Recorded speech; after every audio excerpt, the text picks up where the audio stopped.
আমল কি করবেন আর কি করবেন না, মাসলা মাসাইল, নামাজ, রোজা, হজ, যাকাত, যা কিছু আপনার জীবনে আদান প্রদান, মামলাত, কেনা বেচা ইত্যাদি, এসব হচ্ছে আহকাম, মাসলা মাসাইল বা আমল, কর্মক্ষেত্র আপনার। এসব ক্ষেত্রে কি কাজ করবেন, কি কাজ করবেন না, কেমন করে নামাজ পড়বেন, কেমন করে পড়বেন না, কেমন করে ব্যবসা করবেন, কেমন করে করবেন না, কি ব্যবসা করবেন, কি করবেন না, তো এসব জানা জরুরি। সুতরাং আহকাম, মাসলা মাসাইল সম্পর্কে 2 নম্বরে প্রশ্ন করবেন। এছাড়া অন্য কোনো প্রশ্ন করে লাভ নেই। আপনাদের প্রশ্ন করবেন ইতিহাসের, প্রশ্ন করবেন কারোর নাম, কোন কালের কোন সময়, ওইসবে কোনো লাভ নেই। সুতরাং এমন প্রশ্ন যাতে আপনার কোনো লাভ নেই, সেসব প্রশ্ন করে সময় নষ্ট করে লাভ নেই। তো প্রথম যে প্রশ্নটি আমাদের কাছে এসে আছে আগে থেকে, তা হচ্ছে অমুসলিম দেশে, যেখানে সংখ্যাগরিষ্ঠ অমুসলিম বসবাস করে, সেই দেশে অবস্থান করা, সেই দেশে বসবাস গ্রহণ করা, সেই দেশে চলে যাওয়া হিজরত করে,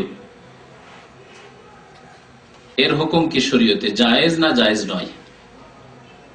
বাংলাদেশ মুসলিম দেশ, মুসলিম সংখ্যা গরিষ্ঠ দেশ, সেই দেশ ছেড়ে দিয়ে চলে যাবেন কোন ইউরোপের কোন দেশে, আমেরিকা, কানাডা চলে যাবেন, অন্য কোন অমুসলিম দেশে চলে যাবেন, এটি শরীয়তে কেমন?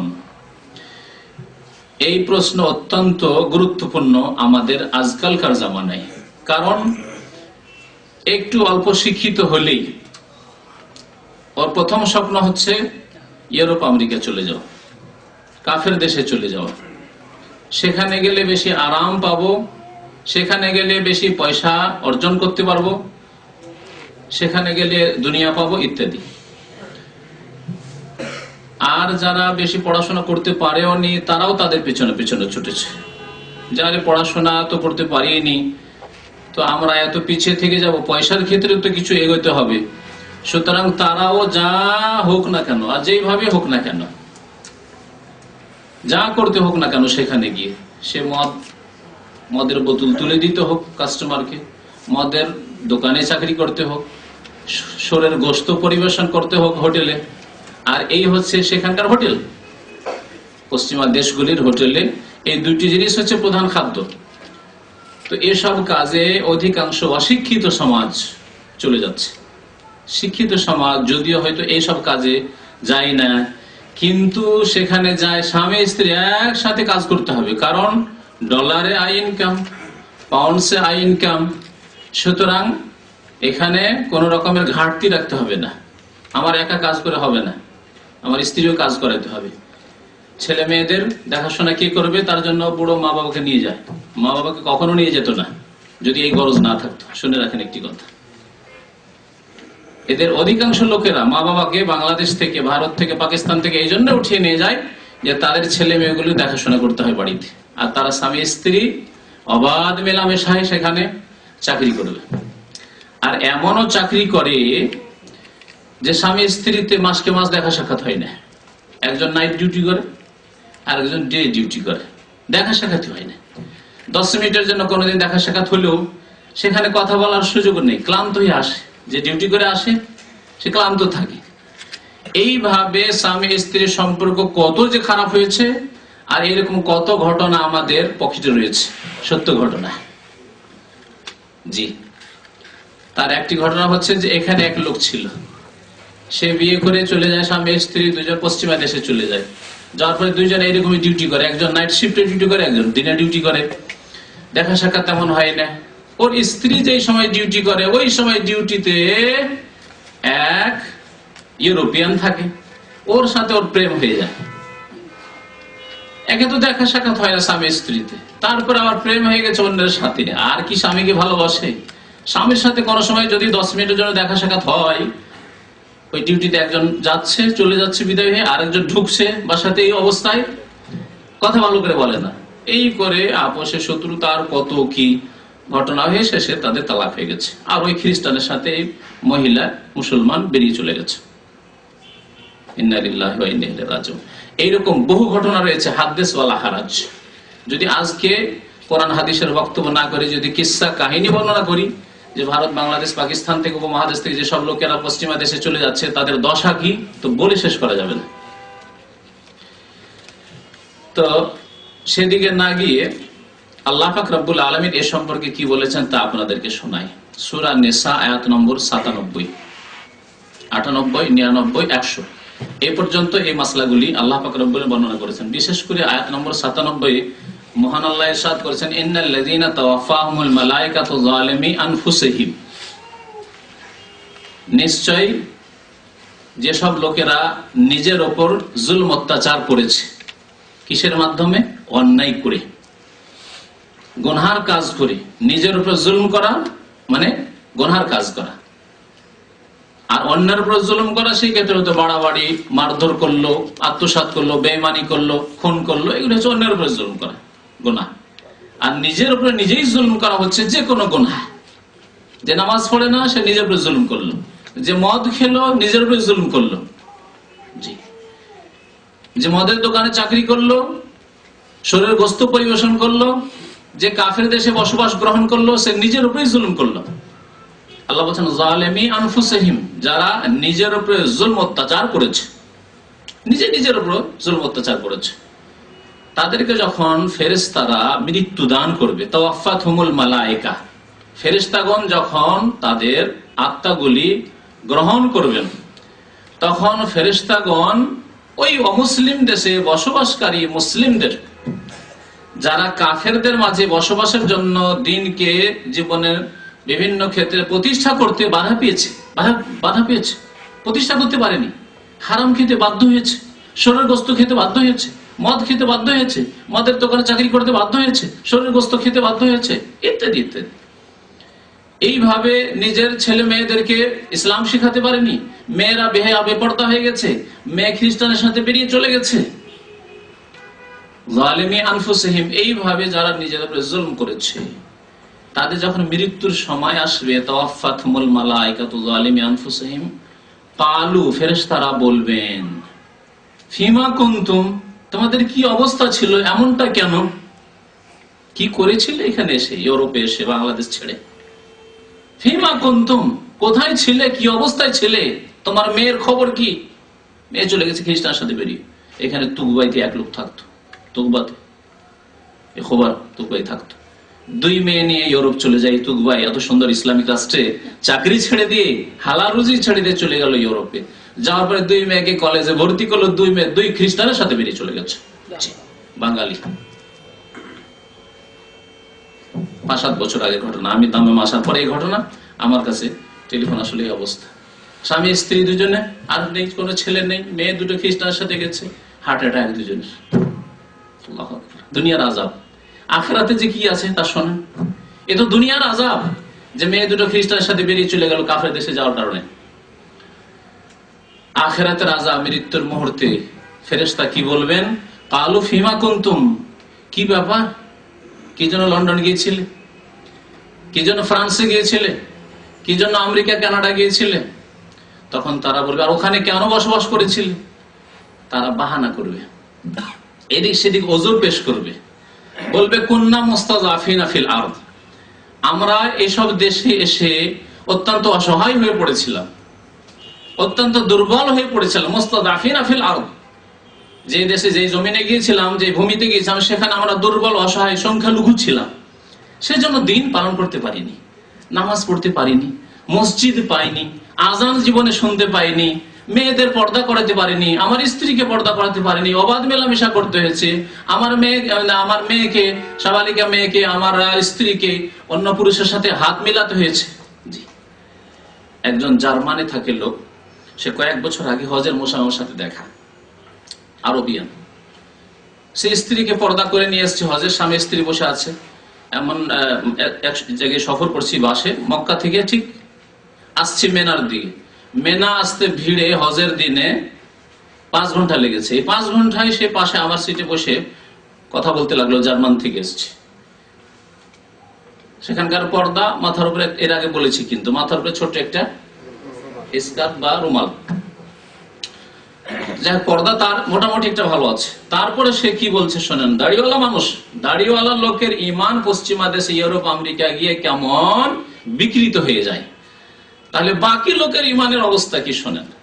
সে বলছে যে ইউরোপ আমেরিকায় বসবাস করলে, আমরা যেসব দেশে আছি সেসব দেশে বসবাস করলে আমার স্ত্রী অন্যের সাথে হাত মিলাতে বাধ্য। এই কথা শোনেন।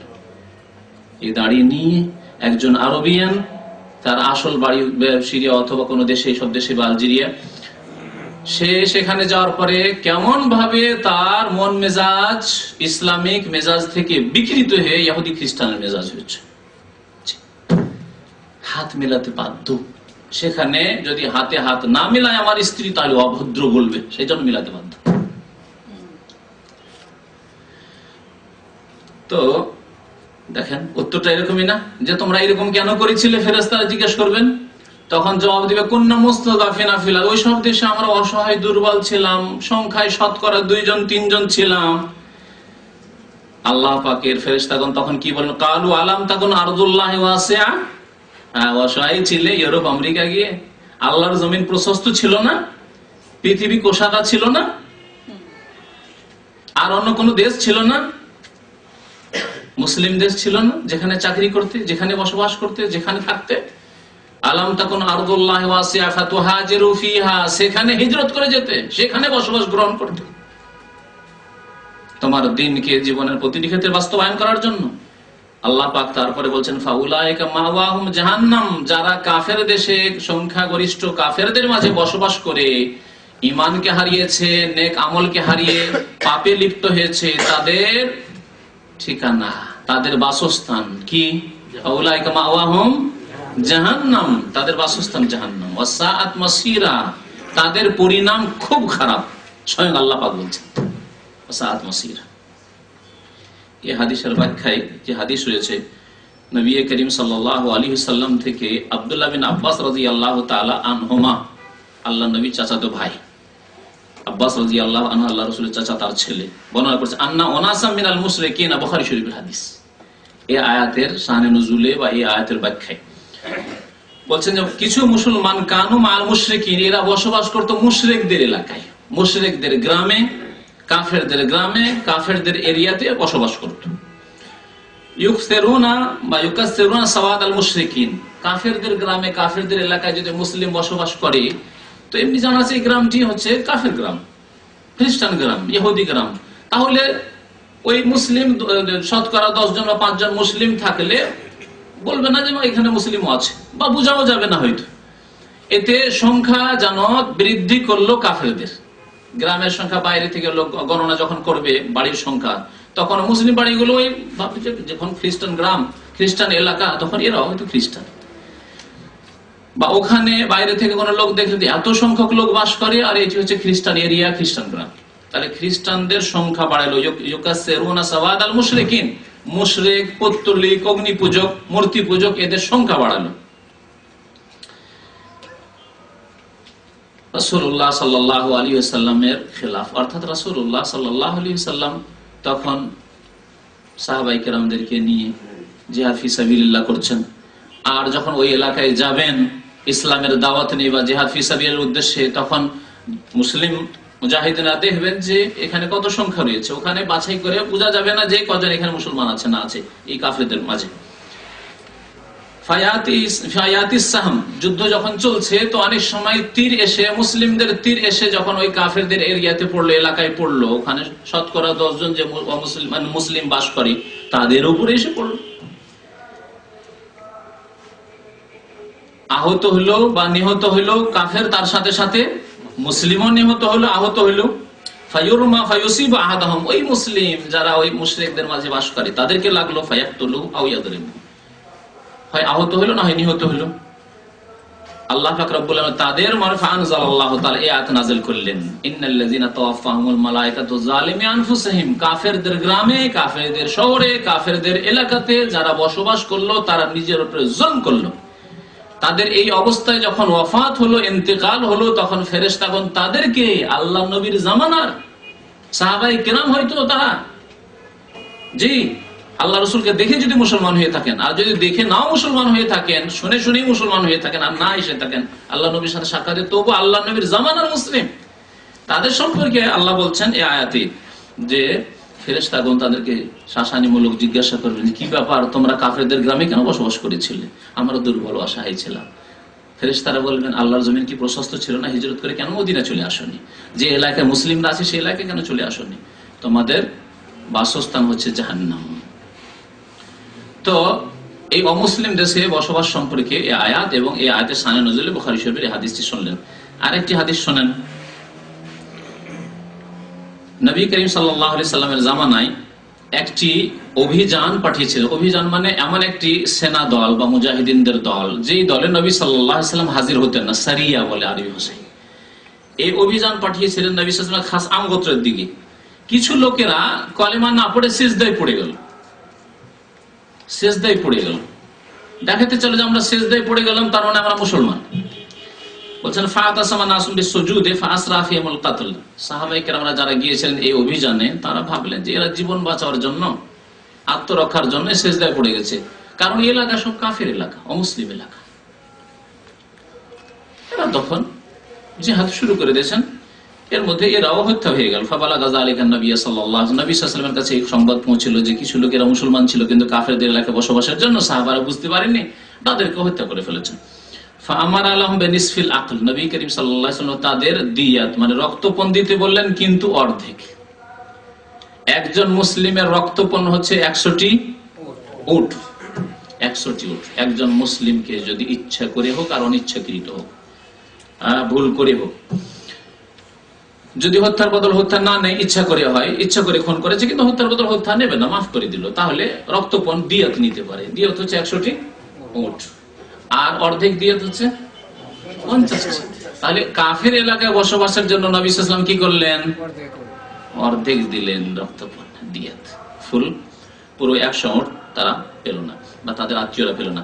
ওয়াকাল, তারপরে নবী সাল্লাল্লাহু আলাইহি ওয়াসাল্লাম কি বলেছিলেন তাই শুনেন, যে কাফেরদের মাঝে বসবাস করা কেমন অন্যায় কাজ। বললেন, আনা বারিউম মিন কুল্লি মুসলিম, আমি ওই সব মুসলিম থেকে সম্পর্ক ছিন্নের ঘোষণা করছি। আমার ওই সব মুসলিমদের সাথে কোনো সম্পর্ক নেই। বারি, বারি মানে সম্পর্ক ছেদ করা। সূরা বারাআত, সূরা তওবার একটি নাম হচ্ছে সূরা বারাআত, সম্পর্ক ছেদের ঘোষণা। এই সূরার নামই হচ্ছে বারাআতুম মিনাল্লাহি ওয়া রাসূলিহি, আছে না? প্রথম আয়াতে হচ্ছে বারাআতুম মিনাল্লাহি ওয়া রাসূলিহি, আল্লাহ এবং রাসূলের সম্পর্ক ছেদের ঘোষণা। ইলাল্লাযিনা আহাদতু মিনাল মুশরিকিন, মুশরিকদের সাথে। ইন্নাল্লাহা বারিউম মিনাল মুশরিকিন ওয়া রাসূলুহু, আল্লাহ পাক রব্বুল আলামিন এবং তার রাসূল মুশরিকদের থেকে সম্পর্ক ছেদের ঘোষণা করছেন। আর আপনি ঘোষণা করবেন না? আল্লাহ ঘোষণা করছেন, তার রাসূল ঘোষণা করছেন, আপনি ঘোষণা করবেন না তাদের মাঝে বাস করবেন? নবী সাল্লাল্লাহু আলাইহি ওয়াসাল্লাম কি বললেন? আমি ওই সব মুসলিম থেকে সম্পর্ক ছেদের ঘোষণা করছি, ইয়াকিমু বাইনা আযহরিল মুশরিকিন, যারা মুসলিমদের মাঝখানে বসবাস করবে। অমুসলিমদের মাঝখানে, কাফেরদের মাঝখানে, মুশরিকদের মাঝখানে বসবাস করবে। মুশরিক যে কোন মুশরিক হোক না কেন, আর সেই গ্রামে, সেই শহরে, সেই দেশে কি বসবাস করবে। কালো ইয়া রাসূলুল্লাহ ওয়া লিমা, সাহাবারা জিজ্ঞাসা করলেন, হে আল্লাহর রাসূল, কেন? মুশরিকদের এলাকায় বসবাস করলো, কাফেরদের মাঝে, তাতে কি হলো? নবী সাল্লাল্লাহু আলাইহি ওয়াসাল্লাম বললেন, খবরদার, লা তারায়া নারাহুমা, যাতে করে একজন অপরের বাড়ির আগুন না দেখতে পায়, এত দূরে বাস করবে তোমরা। একজন অপরের বাড়ির আগুন যাতে না দেখতে পায়। একজন মানে মুসলিম আর একজন হচ্ছে অমুসলিম। মুসলিমের বাড়ির আগুন যাতে করে, আগুন জ্বলছে, চুলা জ্বলছে, ধোঁয়া উঠছে, এটা যাতে করে কোনো অমুসলিম না দেখতে পায়, এত দূরে বাস করে। আর অমুসলিমের বাড়ির চুলা জ্বলছে, জানে কোন মুসলিম দেখতে না পায় যে ওই যে অমুসলিমের বাড়ি আর ওই চুলা জ্বলছে। তো হচ্ছে নবী করিম সাল্লাল্লাহু আলাইহি ওয়াসাল্লামের হাদিস, আবু দাউদ এবং তিরমিজির হাদিস। সামরা বিন জানদুব রাদিয়াল্লাহু তাআলা আনহু বলছেন, আবু দাউদের হাদিস এটি, ক্বালা রাসূলুল্লাহ সাল্লাল্লাহু আলাইহি ওয়াসাল্লাম, নবী সাল্লাল্লাহু আলাইহি ওয়াসাল্লাম একবার খুতবা দিলেন আর বলেন, আম্মা বাদ, ক্বালা রাসূলুল্লাহ সাল্লাল্লাহু আলাইহি ওয়াসাল্লাম, মান জামাআল মুশরিকিনা ওয়া সাকানা মাআহু ফাইন্নাহু মিসলুহু, যেই ব্যক্তি মান জামাআল মুশরিক, যেই ব্যক্তি মুশরিকের সাথে একত্রিত হবে, মুশরিকদের সাথে বসবাস গ্রহণ করবে। এখানে জামাআল মুশরিক মানে শুধু বাড়ি তৈরি করা নয়, এমন কি স্বেচ্ছায় আপনি রুমমেট হলেন কোন মুশরিকের, যেটা অনেক ব্যাচেলর এখানে এসে হচ্ছে না? দেশি বলে বাংলাদেশি হিন্দু বা খ্রিস্টান, বা অন্য কেউ হোক না কেন, কাদিয়ানি হোক না কেন, সব মুশরিক কাফের, তার সাথে আপনি রুম নিচ্ছেন। ভাষার ভিত্তিতে, ন্যাশনালিটির ভিত্তিতে, অথবা ইন্ডিয়ান অথবা অন্য কোনো দেশের, দেশি বলে আপনি একসাথে বসবাস করছেন, একসাথে খাওয়া দাওয়া করছেন, এটি হচ্ছে মান জামাল মুশরিক। যে ব্যক্তি মুশরিকের সাথে একসাথে হবে, বাড়ি বাঁধুক অথবা আপনার বসবাস গ্রহণ করুক অস্থায়ী ভাবে, না, সব করে নেবেন না। তবে আপনার কোম্পানি যদি বাধ্য করে, কোম্পানির ভেলা, আর আপনি কোনো উপায় পেলেন না, সেটা আলাদা কথা, সেখানে আপনি বাধ্য। কিন্তু আপনি ইচ্ছা করে একসাথে খাওয়া দাওয়া করেছেন একজন অমুসলিমের সাথে, একসাথে একই রুমে ঘুমান, একই রুমে থাকেন, আপনি নামাজ পড়বেন, সে পুতুল পূজা করবে, অথবা নাই করুক না কেন। জি, নবী সাল্লাল্লাহু আলাইহি ওয়াসাল্লাম আপনার সম্পর্কে কি বলছেন? যদি এরকম করেন তো যার সাথে বসবাস করে, ফাইন্নাহু মিসলু, সে তার মতোই, সে তার মতোই। অর্থাৎ সে যদি ইহুদি হয় ইহুদি, সে যদি খ্রিস্টান হয় খ্রিস্টান, তার মতোই। তাহলে অমুসলিম দেশে যারা শখ করে বাস করবে, তারা তাদের মতো, অমুসলিম দেশে গিয়ে সেখানকার নাগরিকত্ব নেবে, তারা তাদের মতোই। জি, ফাইন্নাহু মিসলু। এই 2-3টি হাদিস শোনালাম আর একটি আয়াতে কোরআনী শোনালাম। আশা করি এ সম্পর্কে এতটুকু যথেষ্ট। অমুসলিম দেশে ইচ্ছা করে বসবাস গ্রহণ করা জায়েজ নয়, তবে স্থায়ীভাবে বসবাস জায়েজ নাই। অস্থায়ীভাবে যদি কেউ যায় তাহলে তার হুকুম কি? অবস্থা দেখতে হবে যে কি জন্য সে গিয়েছে, তার উদ্দেশ্য কি। যদি ইসলামের প্রচারের জন্য যায় তাহলে এটি শুধু জায়েজ নয়, বরং নেকির কাজ। আল্লাহর কালিমা লা ইলাহা ইল্লাল্লাহ মুহাম্মাদুর রাসূলুল্লাহ, এই কালিমা সারা পৃথিবীতে পৌঁছে দেওয়ার জন্য অমুসলিম দেশে গেছে 2 বছর, 4 বছর, 5 বছরের জন্য, চিরকালের জন্য সেখানে বসবাসের উদ্দেশ্য যায়নি। যাবে মুসলিম দেশ থেকে সেই দেশে, যাওয়ার পর ইসলামী দাওয়াত দিয়ে আবার ফিরে চলে আসবে তার দেশে। কারণ তার এবং তার ছেলে মেয়েদের ঈমান এবং আমলের হেফাজত করা অন্যকে ইসলামের দাওয়াত দেওয়ার চাইতে বেশি জরুরি। কথা আমার বুঝতে পারছেন না? আপনি যদি স্থায়ীভাবে সেখানে ইসলামের দাওয়াত দিয়ে বসবাস করে থেকে যান, তাহলে আপনার ছেলে মেয়েদেরকে অমুসলিম দেশে বিপদে ফেলে দিয়ে চলে আসলেন।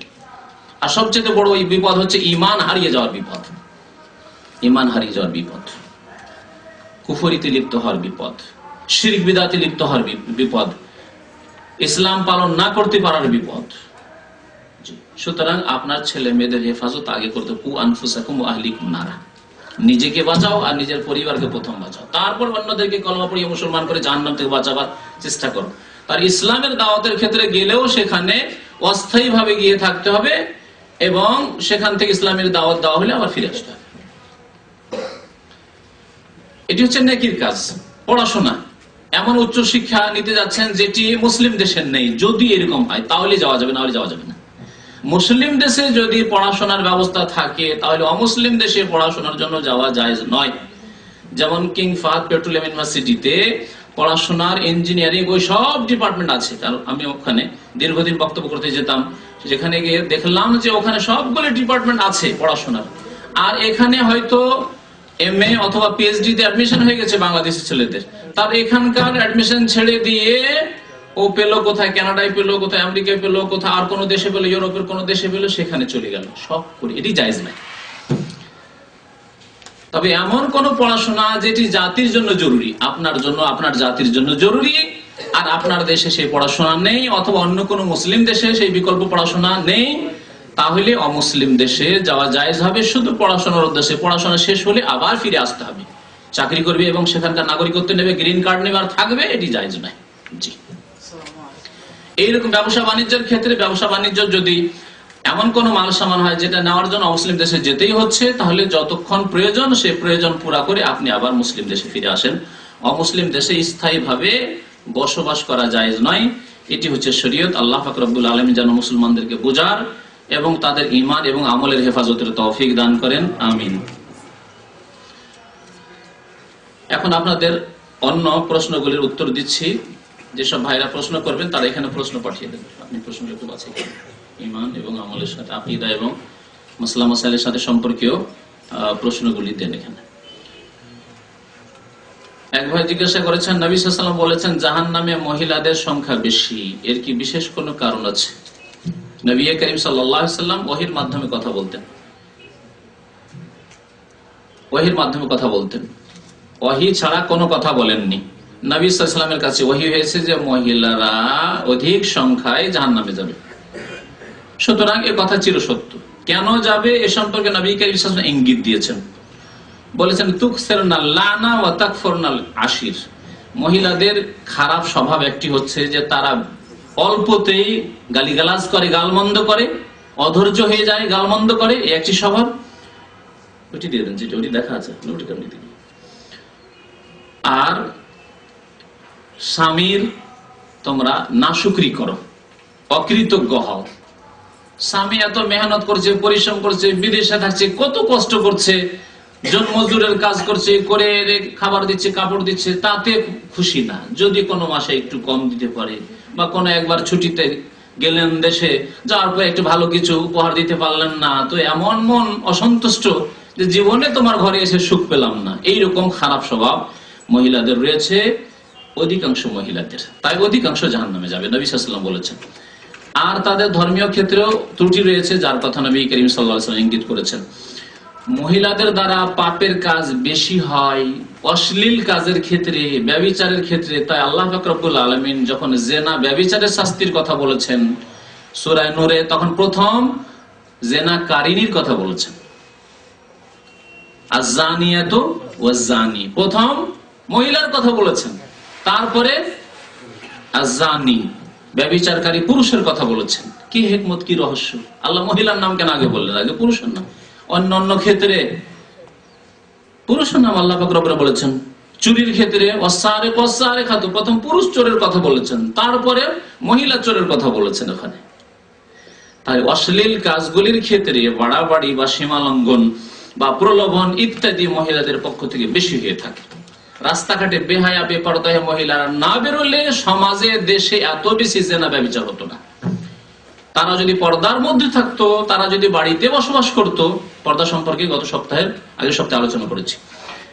আল্লাহ তাদেরকে বাড়িতে বসতে বলেছেন, তারা বাড়িতে থাকতো আর প্রয়োজনে বেরোলে পর্দার সাথে বেরোতো, তাহলে জেনা এত ব্যাপক আকার ধারণ করতো না। তারা যদি বিদেশে চাকরি না করতে আসতো, হসপিটালে আর এই আপনার খাদ্দামার ভিসাতে আর এতে সেতে বিভিন্ন দেশে বাইরে যদি না বেরোতো, তাহলে জেনা এত ব্যাপক আকার ধারণ করতো না। তাহলে জেনা, অশ্লীল কাজের মূল কারণ হচ্ছে মহিলারা। তো সংক্ষেপে এতটুকু যথেষ্ট। জি, বাকি আল্লাহ পাক রব্বুল আলামিন কোন জাতির উপরে জুলুম করবেন না। ওমা আনা বিযাল্লামিন লিল আবিদ, না পুরুষের উপরে জুলুম হবে আর না মহিলাদের উপরে জুলুম হবে। কর্মের ফল পাবে আল্লাহ পাক রব্বুল আলামিনের কাছে। একবার জিজ্ঞাসা করেছেন, আমি যখন ইসলামিক কথা বলি বা কর্ম করি, ইসলামিক কাজ করি, দেখা যায় কেউ কেউ আমাকে সম্মান দেখিয়ে কথা বললে তখন আমার ভালো লাগে। আমার এই চরিত্রটা কি শিরকের পর্যায়ে পড়বে? না, পড়বে না ইনশাআল্লাহ তাআলা। তবে অহংকার যাতে না আসে, এখানে এমন একটা বর্ডার, যে বর্ডারে সাবধান থাকতে হবে। আপনি যখন বাংলাদেশের বর্ডারে যাবেন, অন্য কোনো দেশের সাথে, বর্মার সাথে হোক আর ভারতের সাথে, আপনাকে সজাগ থাকতে হবে। এমন না হয় যে আপনার বেকুপির পরিচয় দিয়ে আপনি ঢুকেই পড়লেন আর গিয়ে অ্যারেস্ট হয়ে গেলেন, ঠিক না? এমনটা না হয়, আপনাকে সজাগ হয়ে বর্ডারে যদি চলাফেরা করেন বা যদি ভিজিট করতে যান, তাহলে সতর্ক হয়ে। তাহলে এইখানে বর্ডার রয়েছে। যদি মনে খুশি হয়ে যায়, আলহামদুলিল্লাহ আমি দিনের কাজ করছি, লোকজন আমাকে ভালো আদর করছে, অত ভালো কথা বলছে, এতটুকু ঠিক আছে। কিন্তু যদি অহংকার চলে আসে যে আমি একটা কিছু হয়ে গেছি, আর লোকের কাছে আমার ভালো খ্যাতি হয়ে গেছে, যদি অহংকার অন্তরে চলে আসে, তাহলে অহংকারী জান্নাতে যাবে না। যার অন্তরে সরিষা পরিমাণ অহংকার আছে, নবী সাল্লাল্লাহু আলাইহি ওয়াসাল্লাম বলেছেন, সেই ব্যক্তি জান্নাতে যেতে পারবে না। তো এখানে সাবধান হইতে হবে।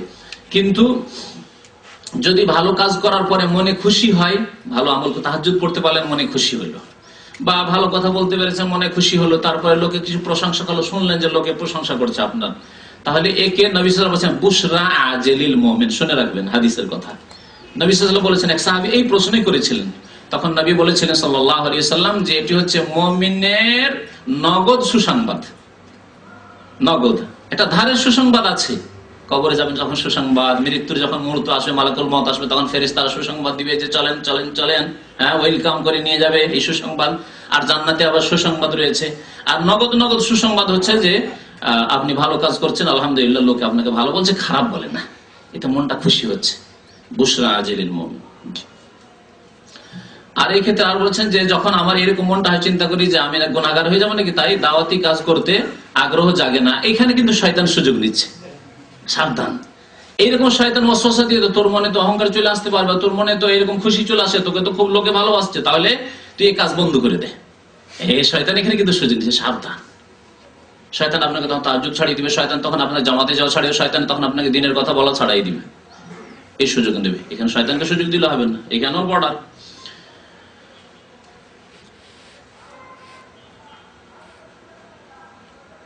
একবার জিজ্ঞাসা করেছেন যে আমার মা এক বড় হুজুরের নিকট থেকে খুব দামি দুটি তাবিজ এনে দিয়েছে, কিন্তু এখানে কিছু লোক বলে তাবিজ নাকি শিরক, তাদের কথায় আমি খুলেছি, কিন্তু এখন ভয় হচ্ছে, আপনি কিছু বলুন। দেখেন, নবী করিম সাল্লাল্লাহু আলাইহি ওয়াসাল্লাম বলেছেন আত-তামাইমু শিরকুন, তাবিজ হচ্ছে শিরক। এটি আল্লাহর নবীর কথা, কোনো আলেমের ফতোয়া নাই। ফতোয়া হইলে ভাবতেন যে হতে পারে মানুষের মত ভুল হতে পারে। এটি কার কথা? নবী সাল্লাল্লাহু আলাইহি ওয়াসাল্লামের কথা। আচ্ছা, যদি কেউ বলে যে তাবিজ যাতে শিরক থাকবে সেটি শিরক, যেটা কোরআনের দোয়া দিয়ে করব, কোরআনের সূরা দিয়ে করব, অথবা নবী হাদিসের দোয়া দিয়ে করব, নবী সাল্লাল্লাহু আলাইহি ওয়াসাল্লাম যদি পার্থক্য থাকতো তাহলে পার্থক্য করে বলতেন যে দেখো তোমরা কোরআন হাদিসের দোয়া দিয়ে করিও, তাবিজ করিও, অসুবিধা নেই, আর শিরকি কথা দিয়ে বা বোধগম্য যে সব শব্দ নয়, বাক্য নয়, সেগুলি দিয়ে করিও না, ভেঙে বলতেন। কারণ তিনি আল্লাহর পক্ষ থেকে শরীয়ত পৌঁছানোর এই ফরজ দায়িত্ব পালনের জন্য এসেছিলেন, তিনি এই পার্থক্যের সাথে বর্ণনা করেননি। সুতরাং তাবিজ যে কোন রকম হোক না কেন, আল্লাহ নবী বলেছেন শিরক, সুতরাং শিরক। কি রকম শিরক? পূজার শিরক নয়, সেজদা করার শিরক নয়, তাবিজকে কেউ সেজদা করে না, কিন্তু ভরসার শিরক। আল্লাহর উপর ভরসা করতে হবে, আস্থা করতে হবে, আস্থা পুরোপুরি হয়ে গেছে তাবিজের উপর। তাবিজ আছে আমাকে জাদু লাগবে না, ঠিক না? তাবিজ আছে কোন পরে অনেক কোন জিন আমাকে স্পর্শ করতে পারবে না। মনে বল কি জন্য? এই তাবিজের পুরোপুরি বল হচ্ছে এই তাবিজের উপর। তাবিজ আছে, যদি তাবিজ না, এই যে মন খুব দুর্বল হয়ে পড়েছে, ভয় লাগছে, কেন? আস্থা হয়ে গেছেন। আস্থা ছিল কিসের উপর? তাবিজের উপর। তাহলে আল্লাহর উপর আস্থা না হয়ে তাবিজের উপর আস্থা হওয়া, এর নাম কি? সে কোরআনে সূরা দিয়ে তাবিজ হোক, আর দোয়া দিয়ে তাবিজ হোক, আর গাছগাছড়া দিয়ে তাবিজ হোক, আর অন্য কোন শিরকি কলিমা দিয়ে তাবিজ হোক, আস্থা তো তাবিজের উপর। আল্লাহ কি বলছেন? বহু আয়াত রয়েছে, একটি আয়াত বলছে ওয়া আলাল্লাহি ফাতাওয়াক্কালু ইন কুনতুম মুমিনিন, আল্লাহর উপরেই একমাত্র ভরসা করো যদি তুমি মুমিন হও। তাহলে তাবিজের উপর যে ভরসা করবে সে কি মুমিন না মুশরিক? মুশরিক হয়ে যাবে। তারপরে যারা বলে কোরআন হাদিসের দোয়া দিয়ে তাবিজ করবো, এমন কি খারাপ কথা? হ্যাঁ, খারাপ কথা। আরেকটি খারাপ কথা আছে, সেটা হচ্ছে যে পেশাব পায়খানায় কোরআনের কত অবমাননা করছেন, আল্লাহর নবীর দোয়ার কত অবমাননা করছেন। এটি কি হারাম নয় আপনার জন্য? দিনে কতবার গুনাহগার হচ্ছেন তাবিজ নিয়ে, পেশাব করতে গিয়ে, পায়খানা গিয়ে, গোসলখানায় গিয়ে, কতবার গুনাহগার হচ্ছেন আপনি? স্ত্রীর কাছে গিয়ে, আর মহিলার গায়ে তাবিজ থাকলে স্বামীর কাছে গিয়ে। সুবহানাল্লাহ, চিন্তা করেন না?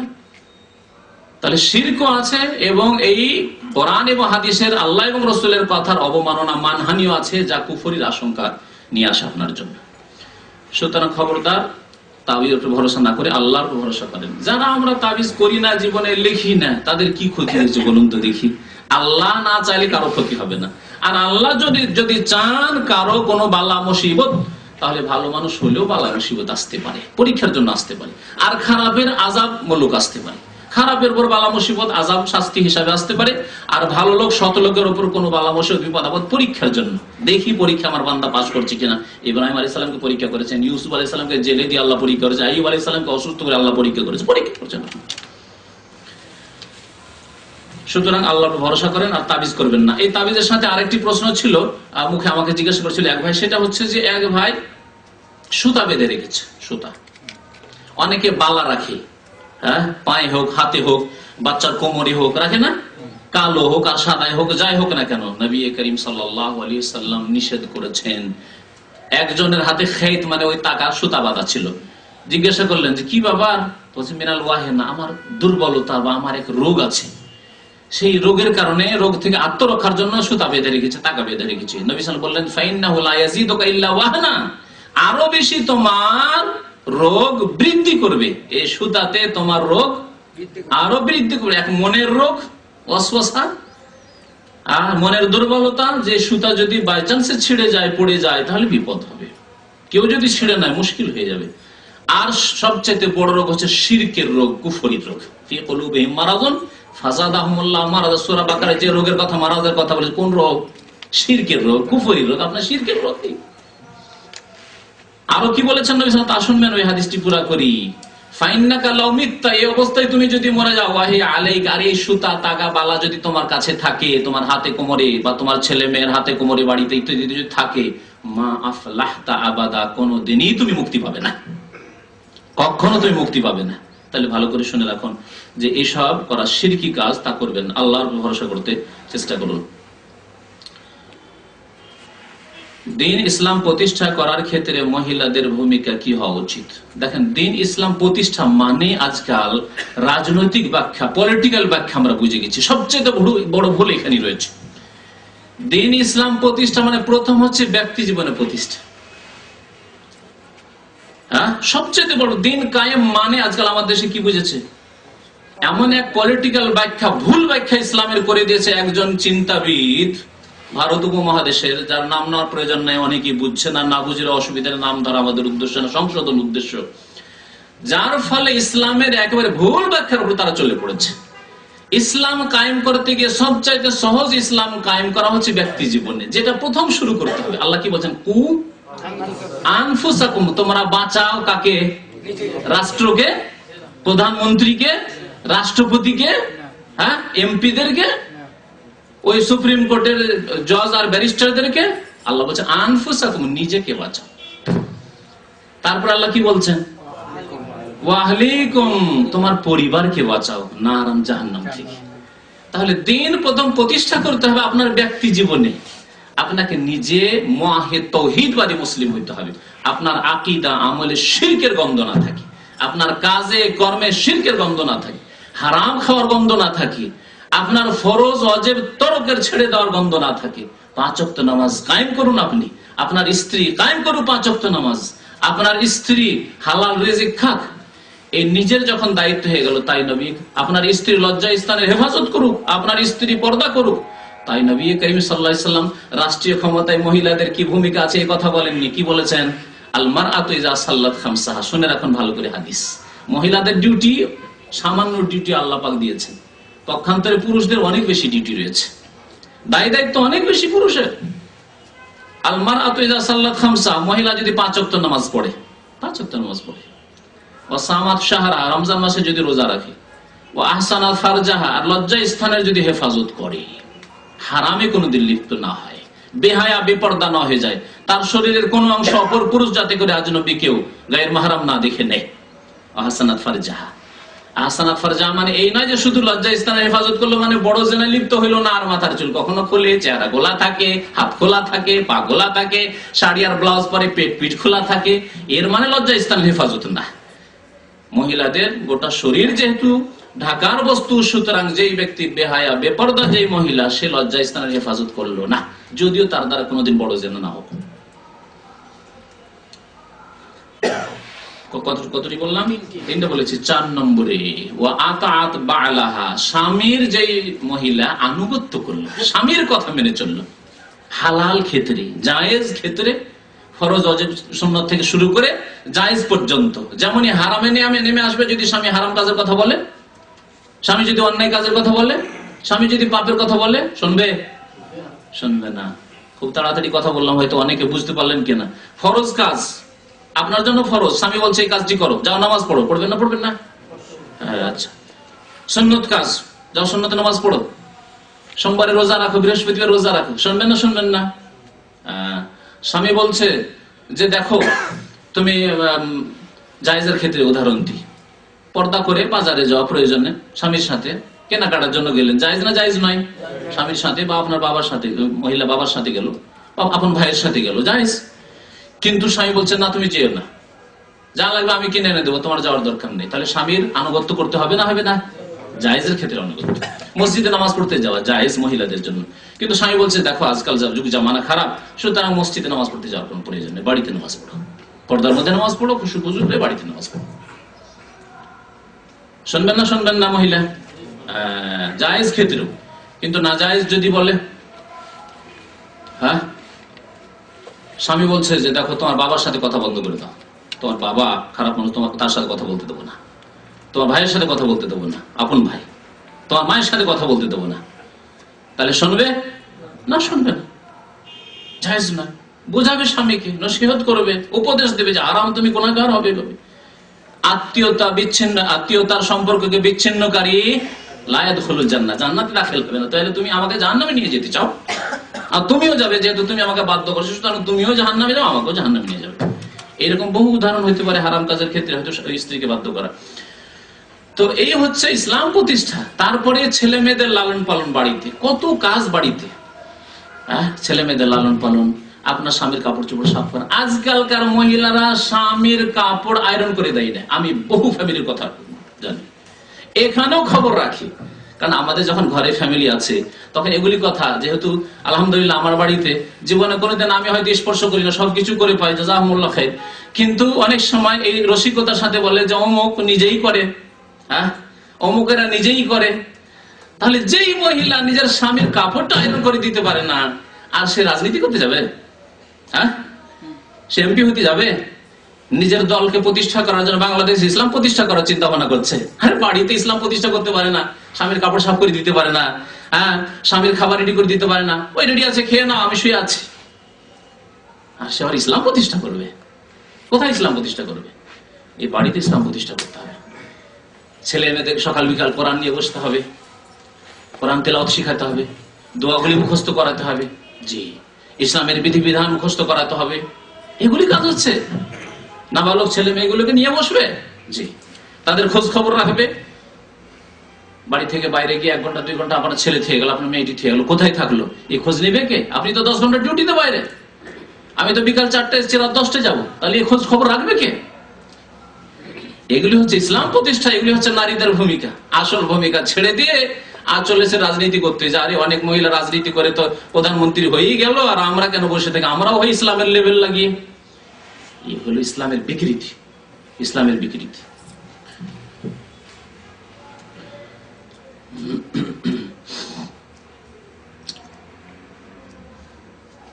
আরেকবার প্রশ্ন করেছেন, মুসলিম মেয়ে মানে মুসলিম মহিলা প্রাথমিক বিদ্যালয়ে মাস্টারি করতে পারবে? সে বিদ্যালয়ে পুরুষ আছে।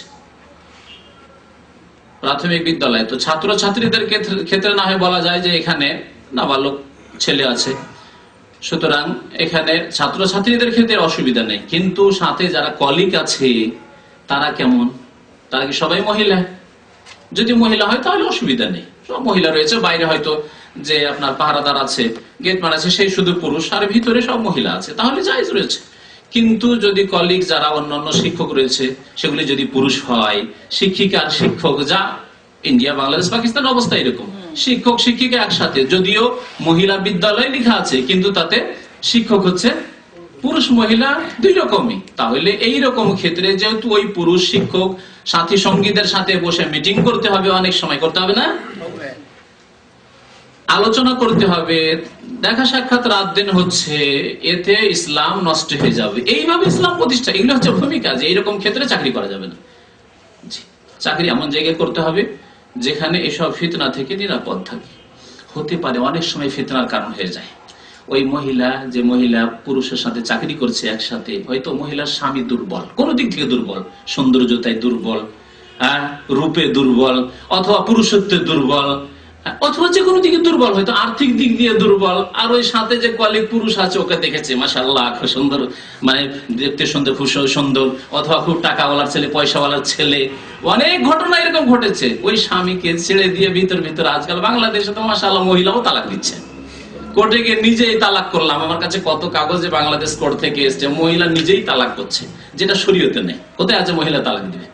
তালাকের অধিকার, তালাকের মালিক হচ্ছে পুরুষ। মহিলা যদি না থাকতে চায় সে খোলা করবে, তার জন্য সে দরখাস্ত করবে সরকারের কাছে, তারপরে ডাকবে স্বামীকে, তারপরে হবে। আর স্বামী আছে সৌদি আরবে, আর ওখান থেকে তালাক দিয়ে লেটার পাঠিয়ে দিয়েছে স্বামীর কাছে। কি পশ্চিমা দেশ, কি ইহুদি খ্রিস্টানদের দেশের মতো আইন কানুন, আল্লাহ পাক জানে। তো কথা হচ্ছে যে কি বলছিলাম বিষয়টি, হ্যাঁ, তো কথা হচ্ছে যে এই মহিলা চাকরি করবে মহিলাদের ক্ষেত্রে। হ্যাঁ, যে কথাটা বলছিলাম সেটা হচ্ছে অনেক সময় আকৃষ্ট হয়ে যায় সাথী সঙ্গীদের দিকে, আর স্বামীকে তখন ধীরে ধীরে বলতে লাগে। স্বামী সাথে সাথে যদি হাত নাও টেনে নেয়, কিন্তু সম্পর্ক খারাপ হতে লেগেছে। গিয়ে বলে আমি ক্লান্ত, তুমি তো বাড়িতে বসে আছো, পাকশাক তুমি করতে। আর এরকম বহু ঘটনা দেখেছি। আমাদের এক পরিচিত বন্ধু মানুষ ছিলেন, মাদ্রাসায় পড়াইতেন, তার স্ত্রীও মাদ্রাসায় পড়াইতেন। আর দুইজনে একসাথে চাকরি করে যদি একই সময় গিয়ে পৌঁছিত, স্বামী মনে করতো আরে আমি স্বামী, খাবার কোথায়, আমিও চাকরি করে এলাম, তুমিও চাকরি করলে, পাকশাক করো। এই নিয়ে মারপিট হতো, মার ধরা, লড়াই ঝগড়া। চিন্তা করেন তাহলে। যখন ওই দিকে আকৃষ্ট হয়ে যাবে সাথী সঙ্গী, যে কলিগ, তার দিকে আকৃষ্ট হয়ে যাবে, তখন আরো শক্ত করে বলবে, রুষ্ট এই স্ত্রী বলবে, যাও তুমি পাক করো, আমি বেতন পাই, তুমি বেতন পাও। হ্যাঁ, কেন আমি পাক শাক করবো, তুমি একদিন করো আমি একদিন। তখন কি হবে?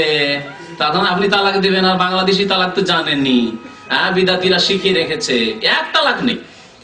কোরআনে আল্লাহ বলছেন আত-তালাক মাররাতান, এক এক করে দাও। বলছি এক তালাক নেই, তিন তালাক, তিন একই সাথে। এটা দেশি তালাক। আর শরীয়তি তালাক হচ্ছে আত-তালাক মাররাতান। মাররা মানে একবার, দুইবার দিয়ে চিন্তা করো, তিনবার পর আর চিন্তা করার সময় নেই। এই জন্য মাররাতান দুইবার কথা বলেছেন। দুইবার চিন্তার সময় আছে, আর তৃতীয়বার দিয়ে দিলে আর চিন্তার সময় নেই। এই জন্য স্ত্রীকে চাকরি করার অত শখ রাখেন না, বিপদ আছে, বিপদ আছে। আর বহু বিপদ হয়েছে আপনার আগে, অনেকের বিপদ এরকম হয়েছে।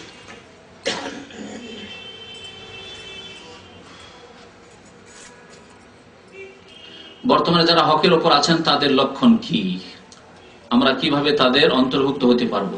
দেখেন, যারা হকপন্থী, সত্যপন্থী, তাদের একটি বাহ্যিক লক্ষণ খুব মানে মোটা নজরে, সহজ ভাবে, সেটা হচ্ছে তাদের সংখ্যা কম হবে সবসময়।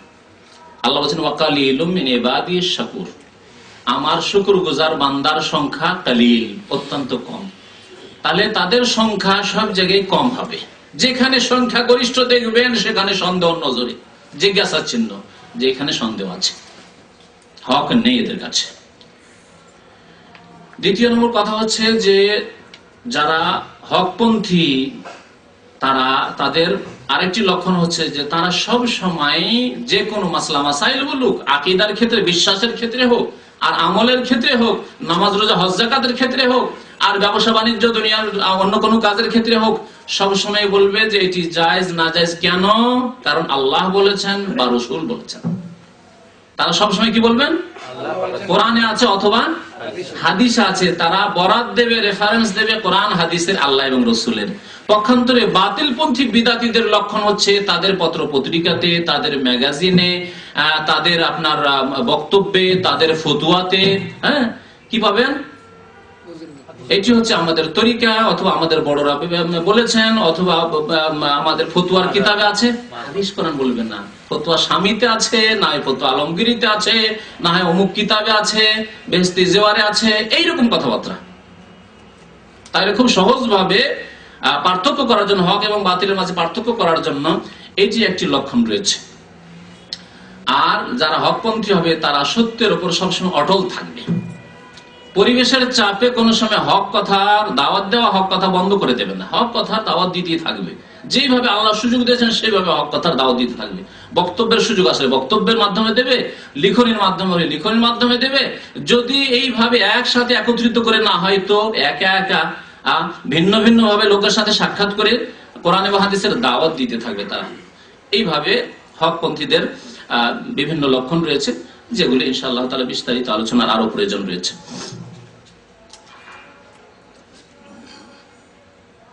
স্পষ্ট যেগুলো সেগুলো একটু পড়ে দেন।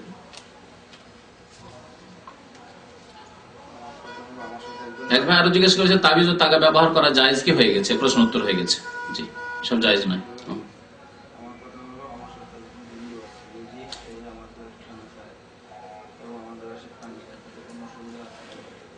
মাসলা বলা হয়ে গেছে যে শখ করে জায়েজ নয়। যদি এক রুমে থাকতে বাধ্য হন সেটা আলাদা কথা, কিন্তু একসাথে খেতে কি বাধ্য? খেতে বাধ্য? কেন খাবেন? দেখেন, একটা আল্লাহর শত্রুর সাথে যখন খাওয়া দাওয়া করবেন, তখন একটা যে ঘৃণা আর একটা যে অরুচি হওয়া উচিত, সেটা ধীরে ধীরে হ্রাস পেয়ে যাবে, শেষ হয়ে যাবে। তারপরে একাকার হয়ে যাবেন, তখন তার সাথে ভালোবাসা মহব্বত সবকিছু হয়ে যেতে পারে, যেটা তো অন্য একটা মুসলিমের সাথে নেই, কারণ অপরিচিত সে মুসলিম, তার সাথে রুচি করে খেতে পারবেন না। কিন্তু আল্লাহর শত্রু কাফেরের সাথে রুচি করে খেতে পারছেন, কারণ রাত দিন তার সাথে ডাল ভাত করে খেয়ে অভ্যাস হয়ে গেছে। এই জন্য এখানে আপনার ঈমান এবং আকীদার বিপদ রয়েছে, যে আল্লাহর শত্রুর উপর ঘৃণা হওয়া উচিত, ঘৃণা না হয়ে ভালোবাসা হয়ে যাওয়ার আশঙ্কা আছে, যেটি হারাম। সুতরাং আল্লাহ বলেছেন ওয়া মান ইয়াতাওয়াল্লাহুম মিনকুম ফাইন্নাহুম মিনহুম, যারা তাদের সাথে ভালোবাসা করবে তারা তাদের দলভুক্ত হবে, আল্লাহ স্বয়ং কোরআনে বলেছেন। সুতরাং এইরকম যাতে না হয়, তো এইরকম অবস্থা যাতে না হয় যে আপনি তাদের সাথে খাচ্ছেন। তবে একটি অবস্থা, আপনি দেখছেন যে এই লোকটি ইসলামের খুব কাছাকাছি, আর একে নিয়ে সাময়িক দুই একবার যদি আমি খাওয়া দাওয়া করি কখনো সাথে নিয়ে, তাহলে আকৃষ্ট হয়ে যাবে আর কলেমা পড়ে নিবে, সেটা ক্ষণিকের জন্য করা যেতে পারে। আর স্থায়ী বছর 2 বছর আছেন আর একসাথে খাওয়া দাওয়া করছেন, জীবনে ইসলামের দাওয়াত দেওয়ার তৌফিক হলো না, এত ইয়েতিম মুসলমান যে আপনার কাছে দিনের ইলমও নেই, আর যাদের কাছে ইলম আছে তাদের কাছ থেকে ক্যাসেট বা কিতাব নিয়ে যে দাওয়াত দিবেন তাও দিলেন না, একসাথে খেতে থাকলেন, এটি জায়েজ না।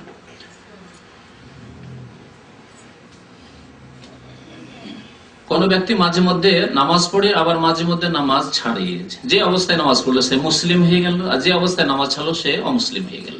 এই অবস্থায় থাকতে একবার ধাক্কা খাচ্ছে, আছাড় খাচ্ছে, একবার উঠছে, একবার আছাড় খাচ্ছে, একবার উঠছে, এই করতে করতে যদি আছাড় খাওয়া অবস্থায় মরে যায়, মানে বেনামাজি অবস্থায় ফজরটা পড়লো না, আর সকালবেলা মৃত্যু হয়ে গেল, বা নিয়ত করে এসা পরে যে শুইলো ফজরে উঠবো না, আর ওই রাত্রে মওত হয়ে গেল, তাহলে কুফরের অবস্থায় মওত হইল।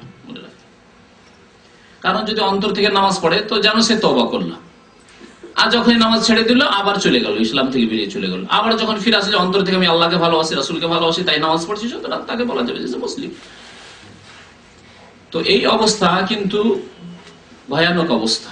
এই অবস্থায় আশা করা যায় না যে ইসলামের মত হবে, মুসলিমের মত হবে। সুতরাং আল্লাহ যেন হেফাজত করে মুসলিমদেরকে, এবং মুসলিমদেরকে বোঝার জন্য আল্লাহ তৌফিক দান করেন নামাজের গুরুত্ব। নামাজ হচ্ছে মূল সাবজেক্ট, আমাদের প্রথম সাবজেক্ট, এর হিসাব হবে। নামাজ নেই ইসলাম নেই, নবী করিম সাল্লাল্লাহু আলাইহি ওয়াসাল্লাম এই কথাই বলেছেন।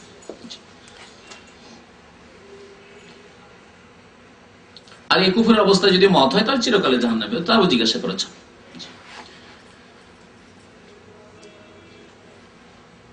বাবা মার ভয়ে স্ত্রীকে লুকিয়ে টাকা দিয়ে থাকি, এই জন্য গুনাহ হবে কি? স্ত্রীকে টাকা দিয়ে থাকেন তার খরচ, ভরণ পোষণ খরচ যদি হয় তাহলে সেটি ফরজ। বাবা মাকে লুকিয়ে দেওয়ার কোনো প্রয়োজন নেই, এই ক্ষেত্রে বাবা মা অসন্তুষ্ট হোক কোনো অসুবিধা নেই। তবে যদি সাময়িক মনে করেন যে বাবা মার সাথে একটা ফিতনা হবে আর বাবা মা অসন্তুষ্ট হবে, তাই আপনি লুকিয়ে দেন, জায়েজ আছে। কিন্তু বাবা মা আপনার টাকার মালিক নয়। বাবাদেরকে বলছে, আমাদের সে জাহেল মূর্খ বাবা, যাদের কাছে ইসলামের কোনো জ্ঞান নেই, তারা মনে করে যে আমার ছেলে যা উপার্জন করছে তার মালিক আমি। বিদেশে ছেলে বিয়ে শাদী করে স্ত্রী রেখে সে 2 বছর 3 বছর কষ্ট করে, আর সব টাকার মালিক বসে আছে বাড়িতে, বিবি নিয়ে বসে আছে বুড়া, আর ও মালিক, সব টাকার মালিক। খবরদার না। আমি এর আগে এই মাসলা বলেছি, বিস্তারিত বলেছি যে বাবা কিসের মালিক? খাওয়ার মালিক, পড়ার মালিক, চিকিৎসার মালিক, যা প্রয়োজন হয় তার মালিক। যখন প্রয়োজন হবে আপনার অনুমতি নেওয়ার প্রয়োজন না, আপনার ব্যাগে টাকা রাখা আছে, টাকা নিয়ে যেতে পারে, এতটুকু অধিকার আছে। কারণ নবী সাল্লাল্লাহু আলাইহি ওয়াসাল্লাম আনতা ওয়া মালুকা লিআবিকা, তুমি এবং তোমার ধন সম্পদ তোমার বাবার, সুতরাং নিজের সম্পদের মতো নিতে পারে। কিন্তু এর মানে এই নয় যে আপনার উপর পাবন্দি লাগিয়ে দেবে যে খবরদার তুমি টাকা হিসাব দাও, না। আপনার যতটা প্রয়োজন ততটা নেন, এবং তার ফরজ দায়িত্ব আছে, তার স্ত্রীর ভরণ পোষণের দায়িত্ব তার, আপনার নাই। আমাদের দেশে জাহেল বাবারা মনে করে যে বৌমার ভরণ পোষণের দায়িত্ব কার? ওই বুড়া নিজের উপরে নিয়ে বসে আছে। না, আপনার ছেলে যে বিয়ে করেছে তার দায়িত্ব, তাকে দিতে হবে, তাকে কালকে আমাদের জবাবদিহি করতে হবে। তো এই অজ্ঞতাগুলি আমাদের সমাজে, অনইসলামিক সমাজ, অনইসলামিক পরিবার, যার ফলে এই সব অজ্ঞতা রয়েছে। তো বাবারও হক আদায় করতে হবে, স্ত্রীর হক আদায় করতে হবে, ছেলে মেয়ের হক আদায় করতে হবে। আল্লাহ না করে হঠাৎ যদি মওত হয়ে যায়, সব টাকা পয়সা বাবাকে দিয়ে দিলেন, অনেকেই স্ত্রীকে আর ছেলেদেরকে মেয়েদেরকে ভাসিয়ে দিচ্ছে। সব টাকা নিয়ে গেছে বাবা, আর জমি কিনেছে নিজের নামে, আর জমিগুলি সব ভাইরা নিয়ে গেল। হচ্ছে না এরকম ঘটনা? ও ঘটনা ঘটছে।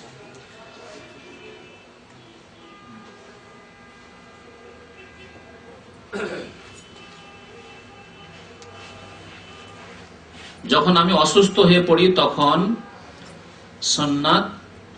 সুন্নাত ওয়াজিব নামাজ আমি ছেড়ে দিই। সুন্নাত ছেড়ে দেন, অসুবিধা নেই, কিন্তু ফরজ নামাজ ছাড়লে গুনাহগার হবে, ফরজ নামাজ ছাড়লে গুনাহগার হবে। আর যথাসাধ্য বেতর যদি ওয়াজিব নয়, সহি হচ্ছে যে সুন্নাতে মুআক্কাদা, এবং ইচ্ছা করে ছাড়লে গুনাহগার হবে। তবে অসুস্থ অবস্থায় কারো ছুটে গেলে, কখনো ছুটে গেলে আলাদা কথা, তারপরেও বেতর পড়ার চেষ্টা করবেন, কমের পক্ষে 1 রাকাত বেতর পড়ে নেওয়ার চেষ্টা করবেন, যাতে করে সুন্নাতে মুআক্কাদা আদায় হয়ে যায়। বাকি যে 12 রাকাত সুন্নাত বা 10 রাকাত সুন্নাত আছে, অসুস্থ থাকা অবস্থায় যদি না পড়তে পারেন কোনো অসুবিধা নেই।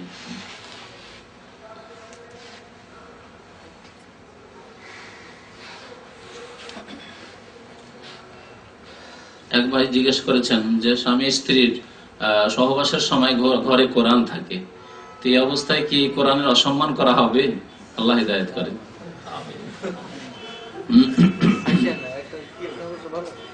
তাহলে যারা হাফেজ সাহেব, যারা আলেম, কোরআনের পেটে কোরআন ভরা আছে, তারা কি করবে? তাদের তো মুসিবত হয়ে যাবে।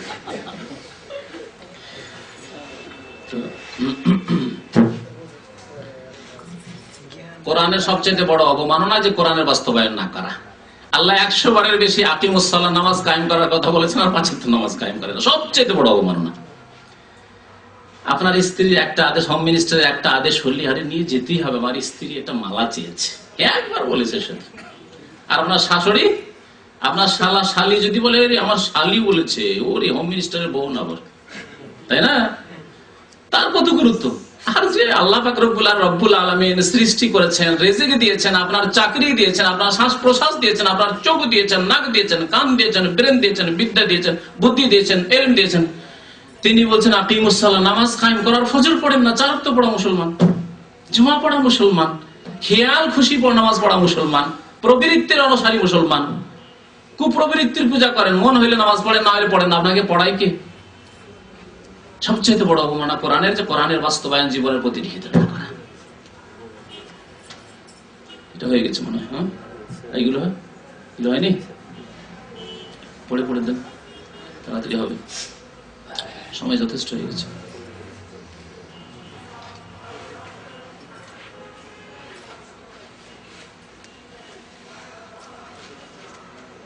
কি লিখেছে এটা?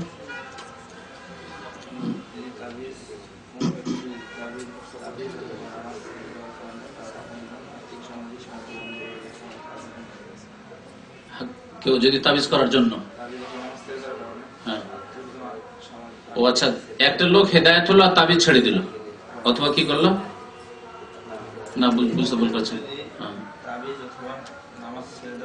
নামাজ ছেড়ে দিলে মুসলমান থাকলো না, আর তাবিজ ছাড়লো তো ভালো কাজ করলো।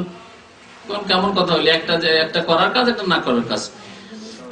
কি বুঝাতে ইচ্ছে আল্লাহ জানে, পার্সোনাল জিজ্ঞেস করে নেবে অস্পষ্ট। যদি এরকম অর্থ হয় যে আপনি নামাজ পড়ার জন্য আপনার সাথে সম্পর্ক খারাপ করলো, অথবা তাবিজ ছেড়ে দিয়েছেন সেই জন্য সম্পর্ক খারাপ করলো, তো যেতে দেন, আপনি সোজা পথে চলতে থাকেন, একাই থাকলো। ইব্রাহিম আলাইহিস সালামের মতো একাই এক উম্মত হইতে হবে। ছেলে নামাজ পড়ে না, হ্যাঁ অবশ্যই বাড়ি থেকে বের করে দিবে। ছেলে নামাজ পড়ে না, করে খাবে, যদি শোনে শুনবে, আর না হলে করে খাবে। তাকে জমি জায়গা দেবেন না যতদিন বেঁচে আছেন, মরে যাওয়ার পরে ভাগ পাবে না পাবে সেটা আলাদা ব্যাপার। জি ঠিক আছে, না সময় যথেষ্ট হয়ে গেছে, এখান থেকে শেষ করে দিচ্ছে ইনশাআল্লাহ তাআলা। বাকি প্রশ্ন থাকছে, আগামীতে জবাব দেওয়া যাবে ইনশাআল্লাহ। আল্লাহ যেন আমাদের নেক আমলে তৌফিক দান করেন, 5 ওয়াক্ত নামাজ কায়েম করার তৌফিক দান করেন। আল্লাহ আমাদেরকে এসব জেনে যেন আমাদের সংশোধন করার তৌফিক দান করেন। আমিন। ওয়া সাল্লাল্লাহু আলা নবিয়িনা মুহাম্মদ ওয়া আলা আলিহি ওয়া সাহবিহি আজমাইন।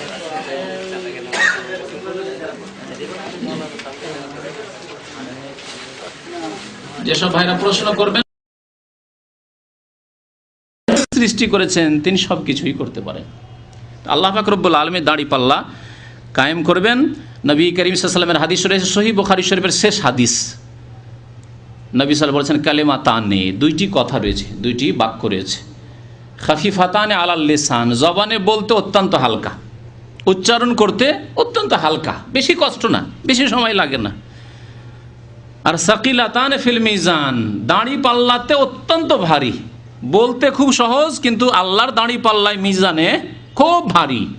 আর হাবিবাতান ইলার রহমান, আল্লাহর নিকট অত্যন্ত প্রিয়, খুব ভালোবাসেন আল্লাহ পাক রব্বুল। ওই 2টি বাক্য, 2টি কথা, সেই 2টি কথা কি?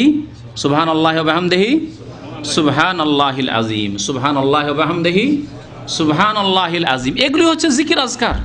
আপনি গাড়িতে বসে আছেন, ভিড়ে জামে পড়ে গেছেন, সিগন্যালে আপনার বারবার করে সিগন্যাল বন্ধ হয়ে যাচ্ছে, রাস্তায় এখান থেকে যারা দূরে ওই সেকেন্ড ইন্ডাস্ট্রিয়াল সিটিতে ডিউটি করতে যান, অনেক সময় 1 ঘন্টা আসতে লাগে, 1 ঘন্টা যেতে লাগে। আপনি 1 ঘন্টায় কতবার জিকির করতে পারবেন বলুন তো দেখি?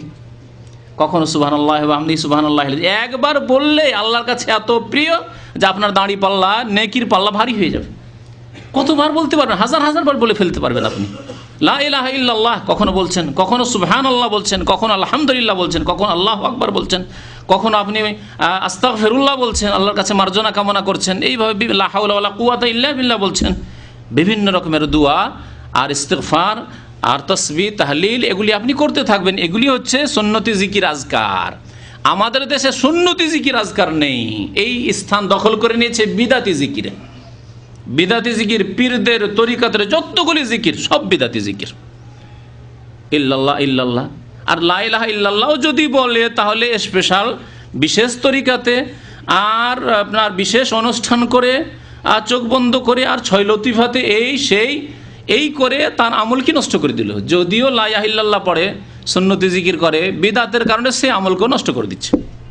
আর বাকি যারা ইল্লাল্লাহর জিকির করে, আল্লাহু আল্লাহু করতে থাকে, হুহা করতে থাকে, তাদের কথা কি বলবেন? তাদের কথা আল্লাহ পাকের রাসূল বলেছেন কুল্লু দালালাতিন ফিন্নার। বিদাতের পরিণাম হচ্ছে গুমরাহি, আর গুমরাহির পরিণাম হচ্ছে জাহান্নাম। তো 10 নম্বরে হচ্ছে হাউজ। আখিরাতের একটি স্তর হচ্ছে হাউজ। হাউজে কাউসার রয়েছে। ইন্না আতাইনাকাল কাউসার। আল্লাহ পাক রব্বুল আলামিন কাউসারের নহর দেবেন, আর সেখানে নবী করিম সাল্লাল্লাহু আলাইহি ওয়াসাল্লাম তার উম্মতের লোকদেরকে পানি দেবেন। একবার যেই ব্যক্তি পানি পান করবে আর পিপাসিত হবে না। 11 নম্বর রয়েছে মুমিনদের আল্লাহ পরীক্ষা করবেন যে সত্যি মুমিন না লোক দেখানো নামাজ পড়েছে। অনেকে লোক দেখানো নামাজ পড়েছে, লোকের ভয়ে নামাজ পড়েছে, মাঝে মাঝে নামাজ পড়েছে। তারাও দাবি করবে যে আমরা তো মুসলমান, নামাজ পড়েছি। মাঝে মাঝে নামাজ পড়ে দাগ ফেলে দিয়েছে, কিন্তু মাঝে মাঝে পড়েনি, এইরকম।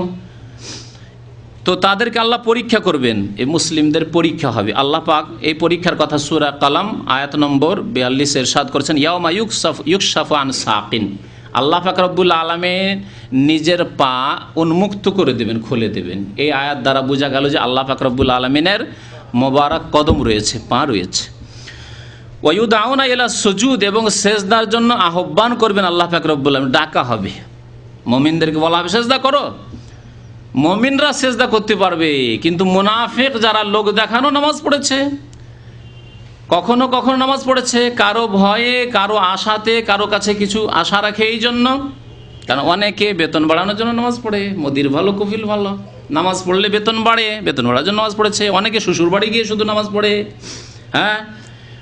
অনেকে বিশেষ বিশেষ স্থানে নামাজ পড়ে লোকজন দেখে, আবার নামাজ পড়েও না, লোক দেখানো নামাজ। এরকম শিরকিয়াল লোক দেখানো যারা নামাজ পড়েছে, বা মুনাফিকি অন্তরে ঢুকা আছে, দুনিয়ার স্বার্থে নামাজ পড়েছে, ফালা ইয়াস্তাতিউন, তারা সেজদা করতে পারবে না, পরীক্ষায় ফেল করে যাবে। আর যারা মুমিন, সত্যিকার অর্থে মুমিন, আল্লাহ সন্তুষ্টির জন্য নামাজ কায়েম করেছে, তারা অবশ্যই সেজদা করতে পারবে, তাদের পরীক্ষা হয়ে যাবে। 12 নম্বরে যে বিষয়টি রয়েছে আখিরাতের স্তরে, সেটি হচ্ছে পুলসিরাত। এই পুলসিরাতের ওপর দিয়ে, পুলসিরাত আমাদের দেশের মানুষরা বুঝে সেজন্য পুলসিরাত বললাম। পুল মানে সিরাত, আর সিরাত মানে পুল।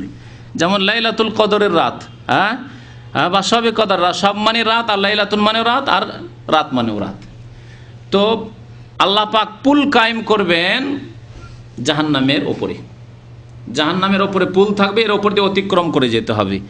এই পুলের কথা আল্লাহ কোরআনে কারিমে সূরা মারিয়াম আয়াত নম্বর 72 উল্লেখ করেছেন, ওয়াইন মিনকুম ইল্লা ওয়ারিদুহা। এমন কোনো মানুষ নেই যাকে এই পুলের ওপর দিয়ে অতিক্রম করতে হবে না। প্রত্যেক ব্যক্তিকে এই পুলের উপর দিয়ে অতিক্রম করতে হবে। কানা আলা রাব্বিকা হাতমান মাকজিয়া, এটি আল্লাহর পক্ষ থেকে ওয়াকাতু ফায়সালা। তাহলে এই জাহান্নামের ওপর দিয়ে অতিক্রম করতে গিয়ে মুক্তি পাবে। আল্লাহ বলছে সুম্মা নুনাজ্জিল্লাযিনা তাকাও, যারা আল্লাহ ভীরু মুত্তাকি, আল্লাহকে ভয় করে নামাজ কায়েম করেছে, সততার জীবন যাপন করেছে, মানুষের হক আদায় করেছে, তারা পরিত্রাণ পেয়ে যাবে, তাদেরকে আমি নাজাত দেব, মুক্তি দেবো। নাজারুজ জালিমিনা ফিহা জাসিয়া, সেখানে লাঞ্ছিত অপদস্থ হয়ে জাহান্নামীরা থেকে যাবে, জাহান্নামীরা নিক্ষিপ্ত হবে। তো পুলের ওপর দিয়ে পার হতে গিয়ে জাহান্নামীরা, গুনাহগাররা জাহান্নামে নিক্ষিপ্ত হয়ে যাবে। তারপরে যখন এই পুল যখন আসলো, যেটিকে পুল সিরাত বলে, জাহান্নামের ওপরে যা রয়েছে, সেখানে কাফের, মুনাফিক, মুশরিক এরা পড়ে গেল। এখন বাকি থাকলো শুধু যারা মুমিন। মুমিনদের জন্য আর একটি ব্রিজ আসবে, যেই ব্রিজকে নবী সাল্লাল্লাহু আলাইহি ওয়াসাল্লাম হাদিসে বলা হয়েছে কান্তারা, কান্তারার কথা বলা হয়েছে। নবী করিম সাল্লাল্লাহু আলাইহি ওয়াসাল্লাম বলেছেন এই পুলের ওপর, এই ব্রিজের ওপর, বড় পুল সেরাত পার হওয়ার পরে এখানে গিয়ে মানুষের কাছ থেকে কেসাস বদলা নেবে, যে যার উপর অন্যায় করেছে এখানে গিয়ে প্রতিশোধ হবে। বুখারী শরীফের হাদিস, ইয়াখলুসুল মুমিনুনা মিনান নারি, মুমিনরা জাহান্নাম থেকে মুক্তি পেয়ে যাবে, জাহান্নাম থেকে পার হয়ে চলে এসেছে। ফায়ুহবাসুনা আলা কান্তারাতিন বাইনাল জান্নাতি ওয়ান নার, এখন জান্নাত এবং সামনে জান্নাত আর পিছনে যে জাহান্নাম অতিক্রম করে চলে এসেছে জাহান্নামের ওপর দিয়ে, এখানে তাদেরকে বাধা দিয়ে দেওয়া হবে, থামো তোমাদের আরও কিছু বাকি আছে, আরও কিছু বাকি আছে।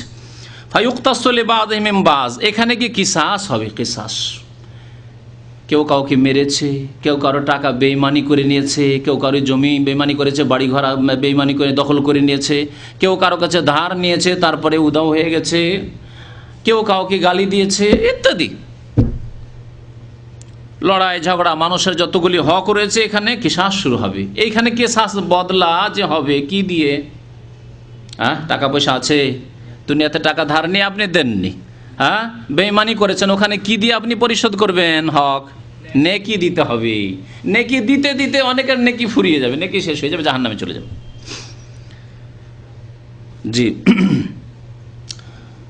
তো আল্লাহ পাক রব্বুল আলামিন রাসূল সাল্লাল্লাহু আলাইহি ওয়াসাল্লাম বলেছেন যে এখানে গিয়ে যে জুলম অত্যাচারগুলি আপোষ হয়েছে কানাত বাইনাহুম ফিদ দুনিয়া, তার কিসাস হয়ে যাবে, তারপরে একেবারে সাফ সুতরা পরিষ্কার পরিচ্ছন্ন হয়ে জান্নাতে যেতে পারবে। 14 নম্বরে যে স্তরটি রয়েছে আখিরাতের, তা হচ্ছে জান্নাত। এই জান্নাত শুধু দারুল মুমিনিন, দারুল মুত্তাকিন, আল্লাহ ভীরুদের জন্য। আল্লাহ পাক বহু জায়গায় কোরআন কারিমে বলেছেন যে এই জান্নাত কার জন্য? মুত্তাকিনদের জন্য। ওয়াইদ্দাত লিল মুত্তাকিন, আল্লাহ ভীরু যারা আল্লাহর ভয় অন্তরে রেখে দুনিয়ায় জীবনযাপন করেছে, আল্লাহর ভয় যদি থাকে তাহলে জীবনে তার প্রতিফলন ঘটবে, জীবনে তার ভয়ের প্রতিফলন ঘটবে। শুধু দাবি করলে হয় না, আমার মনে আল্লাহর ভয় আছে অথচ 5 ওয়াক্ত নামাজই ঠিক হয়নি, আমার মনে আল্লাহর ভয় আছে কিন্তু গুনাহ করতেই আছেন, হিসাব নেই যে কত গুনাহ করছেন। আপনার বাড়িতে গুনাহ হচ্ছে, আপনার ব্যক্তি জীবনে কত রকমের গুনাহ হচ্ছে, তো এর মানে আল্লাহর ভয় না। আল্লাহর ভয় মানে যথাসাধ্য আপনি গুনাহ থেকে বেঁচে থাকবেন, আর যদি গুনাহ হয়ে যায় সাথে সাথেই তওবা করবেন, অর্থাৎ এমনভাবে ফিরে আসবেন যে আর এই গুনাহ জীবনে করব না। এর নাম হচ্ছে আল্লাহর ভয় থাকা। তো আল্লাহ পাক রব্বুল আলামিন তাদের জন্য জান্নাত রেখেছে। ইন্নাল্লাযীনা আমানু ওয়া আমিলুস সালিহাত, নিশ্চয় যারা ঈমানদার এবং সৎকর্মশীল, উলাইকা হুম খায়রুল বারিয়া, আল্লাহ বলছেন এরাই হচ্ছে সৃষ্টির সেরা। যত সৃষ্টি রয়েছে তার সেরা হচ্ছে ঈমানদার এবং সৎকর্মশীল যারা মুমিন। জাযাউহুম ইনদা রাব্বিহিম, তাদের জন্য প্রভুর নিকট, আল্লাহর নিকট বদলা রয়েছে জান্নাতু আদনিন তাজরি মিন তাহতিহাল আনহার, এমন জান্নাত যার নিম্ন দেশে ঝর্ণা প্রবাহিত রয়েছে, এবং সেই জান্নাতু আদন, চিরকালের জান্নাত রয়েছে। খালেদিনা ফিহা আবাদা, সেখানে চিরকাল অবস্থান করবে। রাদিয়াল্লাহু আনহুম, আল্লাহ তাদের উপর রাজি হয়ে যাবেন। ওয়া রাজু আনহু, আর তারাও আল্লাহর উপর সন্তুষ্ট রাজি হয়ে যাবে। যালিকা লিমান খাশিয়া রাব্বাহ, আর এই জান্নাত ওই সব লোকের জন্য যারা রবকে ভয় করেছে, যারা আল্লাহকে ভয় করে জীবন যাপন করেছে দুনিয়ায়, তাদের জন্য। সূরাতুল বাইয়ানা আয়াত নম্বর 7 এবং 8। 15 নম্বরে জাহান্নামের কথা, এই দিয়ে শেষ। এগুলি হচ্ছে আখিরাতের বিভিন্ন স্তর এবং বিভিন্ন অবস্থা। জাহান্নাম কার জন্য? কাফেরদের জন্য জাহান্নাম, জাহান্নাম মুনাফিকদের জন্য, জাহান্নাম মুশরিকদের জন্য, জাহান্নাম হচ্ছে নাফরমান গুনাহগার পাপিষ্ট মুসলিমদের জন্য। কিন্তু পাপিষ্ট গুনাহগার মুসলিমরা এককালীন থাকবে, চিরকাল থাকবে না। নির্দিষ্ট সময়, সে শত শত বছর হতে পারে, হাজার হাজার বছর হতে পারে, কয়েক বছর হতে পারে, তাদের গুনাহ যেমন তেমন তাদের জাহান্নামে অবস্থান হবে, আর তারপরে সেখান থেকে বেরিয়ে আসবে। কিন্তু কাফের, মুশরিক এবং মুনাফিক, যারা আকীদার বিশ্বাসের মুনাফিক, এই 3 শ্রেণীর মানুষ কোনোদিনই জাহান্নাম থেকে বেরিয়ে আসতে পারবে না। আল্লাহ পাক রব্বুল আলামিন ইরশাদ করেছেন সূরা মায়েদার আয়াত নম্বর 37-এ, ইউরিদুনা আন ইয়াখরুজু মিনান নার, তারা চাইবে, যারা জাহান্নামে চলে গেছে তারা চাইবে যে জাহান্নাম থেকে বেরিয়ে যাক। তাদের আকাঙ্ক্ষা হবে, তাদের মনের কামনা বাসনা হবে যে জাহান্নাম থেকে আমাদেরকে বের করা হোক। ওমা হুম বিখারিজিনা মিনহা, কিন্তু জাহান্নাম থেকে তারা কখনো বের হবে না, জাহান্নাম থেকে তাদেরকে বের করা হবে না। ওয়ালাহুম আযাবুম মুকিম, তাদের জন্য চিরকালের আযাব রয়েছে। আল্লাহ পাক রব্বুল আলামিন মুনাফিকদের সম্পর্কে বলছেন, ইন্নাল মুনাফিকিনা ফিদ দারকিল আসফালি মিনান নার ওয়ালান তাজিদ লাহুম নাসিরা, নিশ্চয় মুনাফিকরা জাহান্নামের সর্বনিম্ন স্তরে অবস্থান করবে। যারা মুনাফিক, অন্তরে বিশ্বাস নেই আল্লাহর উপর পরকালে, কিন্তু বাহ্যিক শুধু প্রকাশ করেছে যে মুসলিম সমাজে জন্ম নিয়েছি আর মুসলিম দেশে বসবাস করি, যদি ইসলামের বিরুদ্ধে বলি তাহলে দেশের লোকেরা খেপে যাবে আমার বিরুদ্ধে, দেশে বসবাস করা মুশকিল হয়ে যাবে। কিন্তু আজকাল তো মুসলিম দেশ, আমাদের দেশগুলির মতো দেশ, এইসব দেশ এমন দেশ যে এই রকম লোকদের জন্য আরো ভালো ব্যবস্থা করা হচ্ছে। দেশে যদি অসুবিধা হয় থাকার, তখন তাকে অন্য দেশে পাঠিয়ে দিবে সুইডেনে, পাঠিয়ে দিবে কলকাতায় থাকার জন্য, তো আরামে থাকো। আচ্ছা না এরকম মুসলমানদেরকে বলে ভয় লাগছে, পাঠিয়ে দিল, তসলিমা নাসরিনকে পাঠিয়ে দিল। রুশদি ভয় লাগছে, তুমি মুসলিম দেশে যেও না, থাকো, তোমাকে স্পেশাল প্রোটেকশন, হেফাজতের ব্যবস্থা দেওয়া হচ্ছে। কাফের দেশের লোকেরা তাদের আপ্যায়ন করার জন্য বসে আছে। এরকম বহু মুনাফিক রয়েছে যারা ইসলাম বিদ্বেষী, মুসলমানের বাচ্চা, কিন্তু এরা হচ্ছে ইসলামের শত্রু। এদের জন্য জাহান্নামের একেবারে নিম্ন স্তর রয়েছে, ইন্নাল মুনাফিকিনা ফি দারকিল আসফালি মিনান নার। নিঃসন্দেহে মুনাফিকরা জাহান্নামের নিম্ন স্তরে বসবাস করবে, থাকবে। ওয়ালান তাজিদা লাহুম নাসীরা, আর তাদের কোনো সাহায্যকারী হবে না। এই কথা চিন্তা করিও না যে তাদের ক্ষেত্রে কারো সুপারিশ কাজে আসবে বা সুপারিশ হবে। আল্লাহ পাক রব্বুল মুশরিক সম্পর্কে বলছেন, ইন্নাহু মাইয়ুশরিক বিল্লাহি ফাকাদ হারামাল্লাহু আলাইহিল জান্নাহ।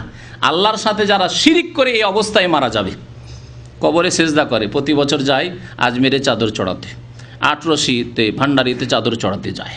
জি, ইন্নাহু মাইয়ুশরিক বিল্লাহ, আল্লাহর সাথে যারা শিরিক করবে, ফাকাদ হারামাল্লাহু আলাইহিল জান্নাহ। আমাদের দেশের মুসলমানরা আকীদায়, ধর্মীয় ক্ষেত্রে, ইসলামিক জ্ঞানের ক্ষেত্রে এত দুর্বল, এমনকি বিদাতিরাও এই ক্ষেত্রে এত দুর্বল তাদের অবস্থা, ইলমের অবস্থা, জ্ঞানের অবস্থা, যে তারা মনে করে যে মুশরিক মানে হিন্দু, মুশরিক মানে ইহুদি, মুশরিক মানে খ্রিস্টান।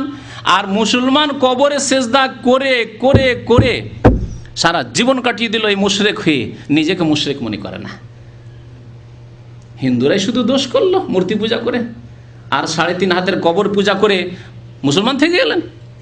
আল্লাহ বলছেন, ইন্নাহু মাইয়ুশরিক বিল্লাহ, আল্লাহর সাথে যারা শরীক করবে, আল্লাহর হক, এই সেজদা, এই কপাল আল্লাহর সামনে রাখতে হবে, অন্যের সামনে যে রাখলো।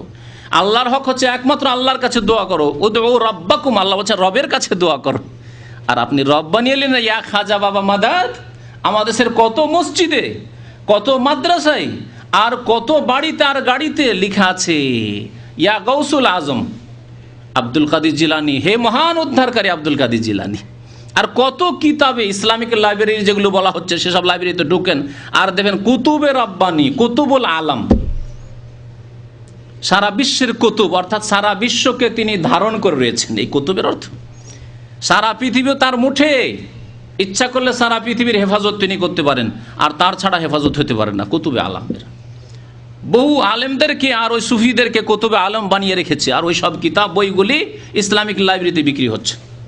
জি, কুতুবে আলম জিলানি, কুতুবে আলম চিশতি, কুতুবে আলম হচ্ছে ফুরফুরা, কুতুবে আলম এমনকি চরমনাই সম্পর্কে রয়েছে, কুতুবে আলম রাশিদ আহমদ গাঙ্গুহিকে করা হয়েছে। এসব কিতাব মজুদ রয়েছে আর কিতাবে লেখা আছে। তাহলে যারা এদেরকে কুতুবে আলম বানিয়ে দিল যে পৃথিবী ধারণকারী, তাদের অবস্থা কি হবে? আয়াতটা আবার শোনা, ইন্নাহু মাইয়ুশরিক বিল্লাহ, এইরকম আল্লাহর সাথে শিরক করে যারা মারা যাবে, ফাকাদ হারামাল্লাহু আলাইহিল জান্নাহ, তাদের জন্য আল্লাহ জান্নাতকে কি করেছেন? হারাম করেছেন, জান্নাতে যেতে পারবে না। যারা আল্লাহ ছাড়া অন্যকে মনে করলো যে পৃথিবীর নিয়ন্ত্রণ করতে পারে, আর তারা আমাদের মনের আশা পূরণ করতে পারে, সন্তান দিতে পারে, আমাদের ছেলেকে জীবিত করে দিতে পারে, ইত্যাদি ইত্যাদি, এসব আকীদা যাদের রয়েছে, আমরা যদি কোথাও নদীতে ডুবে যাই, সাঁতার না জানি, বা নৌকো পানি জাহাজ ডুবে যাচ্ছে, বা বিমান দুর্ঘটনা হতে যাচ্ছে, তারা উদ্ধার করে নিতে পারে, এইসব আকীদা যদি রাখে, ফাকাদ হারামাল্লাহু আলাইহিল জান্নাহ, আল্লাহ তাদের জন্য জান্নাতকে হারাম করেছেন। তাহলে থাকবে কোথায়? ওয়া মাওয়াহুন নার, তাদের ঠিকানা, বাসস্থান হচ্ছে আন্নার, জাহান্নামের আগুন। ওয়ামালিজ জালিমিনা মিন আনসার, এরা জালেম, এই জালেমদের কোনো সাহায্যকারী নেই। মুনাফিকদের ক্ষেত্রেও আল্লাহ বললেন যে ওয়ালান তাজিদা লাহুম নাসীরা, তাদের কোনো সাহায্যকারী নেই। আর মুশরিক যারা শিরিক করে মারা যাবে, তাদের ক্ষেত্রে আল্লাহ পাক বলছেন, কি বললেন? ওয়ামালিজ জালিমিনা মিন আনসার, এই জালেমদের কোনো সাহায্যকারী নেই। ইন্না শিরকা লাযুলমুন আযীম, শিরক সবচাইতে বড় জুলম। সুতরাং আল্লাহর হস্তে দিন শিখুন এবং নিজেকে শিরক থেকে বাঁচান, নিজের পরিবারকে শিরক থেকে বাঁচান। অনেকে রয়েছেন এমন অবস্থায় যে আপনি তো এখানে এসে কিছু কথা বুঝেছেন, আপনার মা প্রতি বছর মাজারে যায়, আপনার বাবা মাজারে যায়, আপনার মা বাবা ওইসব কথাবার্তা বলে, ইয়া গৌসুল আজম, ইয়া খাজা বাবা, কত রকমের এই তাবিজ বাঁধে, তাবিজ শরীরে বাঁধা শিরক, গাড়িতে বাঁধা, বাড়িতে বাঁধা, জমিতে রাখা, এসব শিরক। সুতরাং এই অবস্থায় যদি আপনার মা বাবা মারা যায়, আপনাদের অনেকেই আছেন যারা দেশ থেকে তাবিজ নিয়ে আসেন, মাঝে মাঝে তাবিজ আসতেই থাকে, মা তাবিজ দিয়ে পাঠায়, বাবা তাবিজ দিয়ে পাঠায়, ভাইরা তাবিজ দিয়ে পাঠায়, কিছু না পাঠালেও তাবিজটা পাঠায়, যাও বিদেশে সহি সালামত থাকবে, শত্রু থেকে দুশ্মন থেকে হেফাজতে থাকবে। এইসব শিরক নবী করিম সাল্লাল্লাহু আলাইহি ওয়াসাল্লাম বলেছেন, মান তাআল্লাকা তামিমাতান ফাকাদ আশরাকা, যেই ব্যক্তি তাবিজ ঝোলাবে শরীরে যেখানে হোক না কেন, ফাকাদ আশরাকা, সে শিরিক করলো। এই শিরকের অবস্থায় মরে গেলে পরিণাম খুব খারাপ হবে। আল্লাহ পাক রব্বুল আলামিন আমাদেরকে শিরক বিদআত থেকে বেঁচে থাকার জন্য তৌফিক দান করেন। আল্লাহ আখিরাত পরকাল সম্পর্কে আমাদেরকে চিন্তাশীল হওয়ার জন্য তৌফিক দান করেন। আল্লাহ আমাদের অতীতের গুনাহ খাতা মাফ করে দেন। আল্লাহ যেন আমাদেরকে নেক আমলের তৌফিক দান করেন। আল্লাহ আমাদের কিরাতমুখী হওয়ার জন্য তৌফিক দান করেন। তাদেরকে যেন জান্নাতবাসী করেন। তাদের কবর আযাবকে যেন দূর করে দেন। আল্লাহ তাদের কবরকে যেন আলোকিত করে দেন। আল্লাহ তাদেরকে যেন জান্নাতুল ফিরদাউস দান করেন। রব্বানা আতিনা ফিদ দুনিয়া হাসানা ওয়া ফিল আখিরাতি হাসানা ওয়া কিনা আযাবান নার। রব্বানা যালামনা আনফুসানা ওয়া ইল্লাম তাগফির লানা ওয়া তারহামনা লানাকুনান্না মিনাল খাসিরিন। যারা অসুস্থ রয়েছেন আল্লাহ তাদেরকে যেন সুস্থতা দান করেন। আল্লাহ যাদের চাকরি নেই, কাজকর্ম নেই, আল্লাহ যেন তাদের কাজের ব্যবস্থা করে দেন। আল্লাহ যেন আমাদের সবার রুজিতে বরকত দান করেন। আল্লাহ আমাদের আখিরাতের আমলে যেন কায়েম করার জন্য সুন্দর করে তৌফিক দান করেন। আমিন। সাল্লাল্লাহু আলা নবিয়িনা মুহাম্মদ ওয়া আলা আলিহি ওয়া সাহবিহি আজমাইন।